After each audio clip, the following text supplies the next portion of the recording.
onye na-anọchite anya ọgbọnta vote Agụata Federal Constituency n'ụlọ ọgbakọ omebe iwu House of Representatives Engineer Dom Okafor bụ onye chigoro echichi eze ọdịnala Eziafakego Ekwulobia site n'aka eze ọdịnala Igwe Emmanuel Onyeneke n'oge o mere ọfala nke afọ 2024.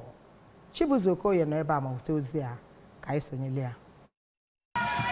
Mgbe ọ na-echi injinia Okafor ya bụ echichi ka Igwe Onyeneke kọwara ya bụ nwa amadi dịka oke nwa Agụata ji eme ọnụ nke kpagoro ike na ebe dị iche iche site n'inyere ndị mmadụ aka n'obodo ma rịọzie ya ka o jide ka o ji. Na nzaghachi ya bụ onye omebe iwu etiti onye kọwara Igwe Onyeneke dịka onye mara nke ekwe na-akụ n'ihe ọ na-eme kweziri nkwa na ya ga-agba mbọ hụ na ezi ahụ gbatara bụ igwe bụ nke awụrụ kolota site n'ime ka ọ banye n'ego ọlụ nke gọọmenti etiti afọ 2025. N'okwu nke ya ka nwunye ya bụ onye omeiwu bụ Oriakụ Adaeze Okafor kwuputere aṅụrị ya maka ya bụ nnukwu echichi echiriri ya ma kpezie ekpere ka Olise bi n'igwe na-agbaziri di ya oge niile. Site na Ekwulobia nke dị n'okpuru ọchịchị Agụata, aha m bụ Chibuzo Okoye maka akụkọ ụwa ABS.